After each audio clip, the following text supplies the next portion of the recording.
Maka kita yang menerima Roh Kudus bukan untuk diri kita, tetapi untuk karya pewartaan. Maka ada dua tipe kita orang Katolik ini. Bagaimana cara kita menerima Roh Kudus itu? Ada yang mungkin menjadikan Roh Kudus sebagai pelayannya. Aku sakit, Roh Kudus sembuhkan. Aku banyak utang, Roh Kudus datang supaya utangku lunas, gitu kan, jadikan Roh Kudus pelayan. Atau kita menjadikan Roh Kudus sebagai penolong. Artinya bahwa dengan kekuatan Roh Kudus itu memampukan kita semua untuk menghadapi setiap persoalan hidup setiap hari. Jadi memampukan kita untuk memberi kesaksian. Contoh sederhananya, kalau Anda ditawari sebuah jabatan tinggi, tapi Anda ini orang Katolik, ya kalau Bapak itu menganut agama ini bisa menduduki jabatan itu. Ada juga pejabat-pejabat orang Katolik menggantungkan rosarionya hanya untuk jabatan itu.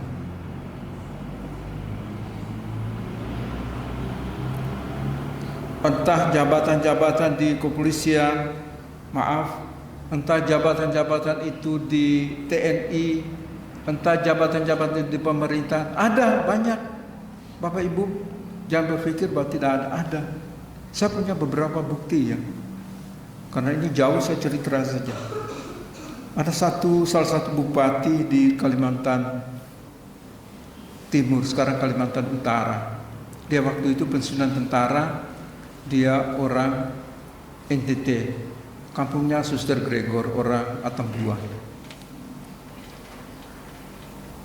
Terus dia bilang, Bapak ini bisa jadi bupati, tapi sayangnya Bapak itu Katolik.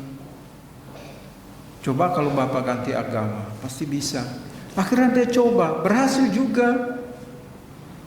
Waktu kita datang di rumahnya, dia bilang, Pastor, saya ini hanya luarnya saja, tapi dalam masih Katolik.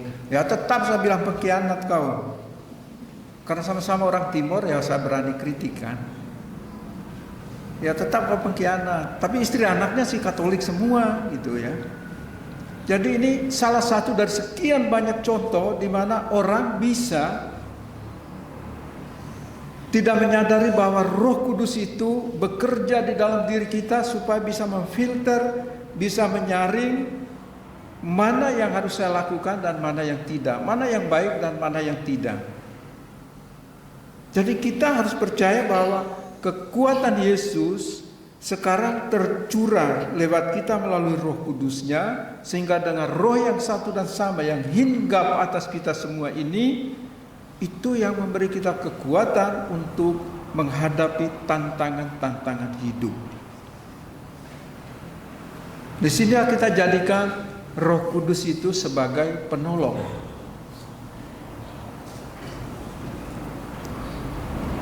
Pertanyaannya, apakah saya sudah memberi peran Roh Kudus sebagai penolong dalam kehidupanku?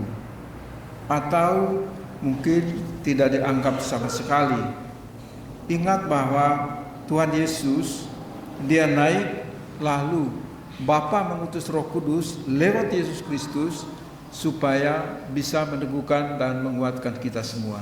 Maka Tuhan Yesus bilang, saya harus pergi supaya dia, yaitu penghibur, penolong itu datang. Hanya dengan Roh inilah yang menjadikan kita semua ini anak-anak Allah. Jadi Pentakosta ini di satu sisi untuk mengundangkan hukum Taurat dalam perjanjian lama di Gunung Sinai, tetapi bagi kita di zaman Orde Baru, di zaman Yesus, ini sebagai hari lahirnya gereja. Pertanyaan mungkin, kenapa kok orang banyak datang? Ada yang dari Arab, ada dari Irak, ada dari Libya, ada dari Asia, macam-macam itu.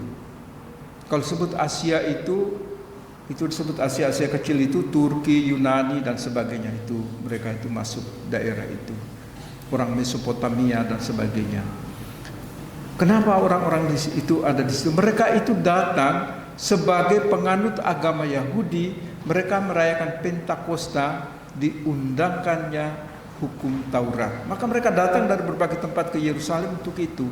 Dan pada saat itulah kenapa mereka itu semua itu bisa mendengar para rasul bisa menggunakan bahasa-bahasa mereka. Itu mujizat Roh Kudus.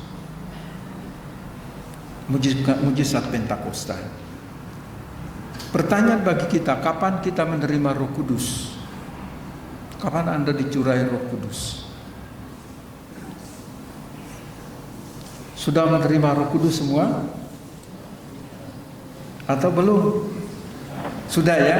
Kapan itu? Pada saat? Betul, pada saat kita dibaptis. Ini kan perintah Yesus. Aku membaptis engkau dalam nama Bapa dan Putra dan Roh Kudus. Lah terus kalau kita merayakan sakramen Krisma, kita terima apa lagi itu? Roh Kudus yang mana itu? Hah? Kemarin sore ada Krisma di mana? Katedral. Hari ini ada 225 calon Krisma di Cilacap.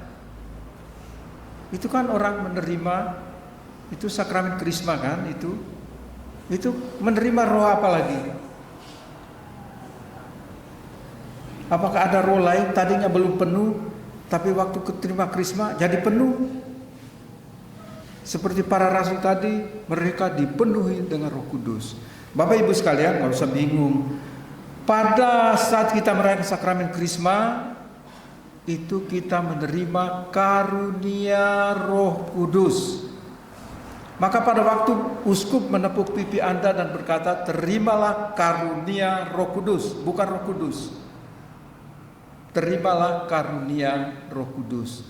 Maka kami yang ikut misa harian, mungkin kalau mingguan, kita doakan bersama-sama novena Roh Kudus. Ada Sabta Roh Kudus, 7 karunia Roh Kudus, itu kami doakan tiap hari. Tapi katanya kemarin di sini Roh Meniko lupa. Tapi saya doakan di Karangrawu di stasi kemarin sore, jadi lengkaplah 9. Kalau di paroki kurang 1 ya nanti doa sendiri saja dari Madabak puji syukur halaman 101 kalau nggak salah, nomornya 93. Di situ silakan nanti Anda buka, doakan yang ke-9 kalau kemarin Anda absen 1. Baik Bapak Ibu saudara-saudara sekalian, yang terakhir Roh Kudus itu membawa apa bagi kita? Pertanyaannya kan, Roh Kudus turun lalu membawa apa untuk kita? Dia memberikan kita karunia-karunia untuk apa? Pertama, untuk membawa perubahan. Jadi hadirnya Roh Kudus itu harus membawa perubahan. Orang yang malas luar biasa harus minta kepada Roh Kudus.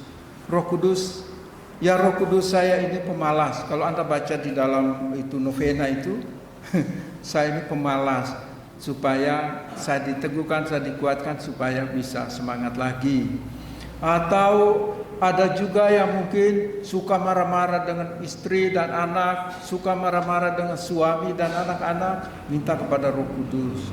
Ya Roh Kudus, saya ini tukang marah. Nanti kamu baca di situ itu jelas sekali. Minta karunia itu supaya biar Roh Kudus pelintir telingamu agar mengurangi amarahmu. Dan macam-macam itu ya. Maka Roh Kudus hadir dalam kehidupan kita untuk membawa perubahan. Ya. Yang kedua, Roh Kudus hadir sama seperti turun atas para rasul, sehingga para rasul dipenuhi dengan Roh Kudus itu, maka mereka menjaga dan memelihara persatuan. Sebagaimana doa Yesus sebelum dia naik ke surga. Ya Bapa, saya berdoa bagi mereka supaya mereka bersatu sama seperti kita. Jadi Roh Kudus ini datang memperkuat persatuan.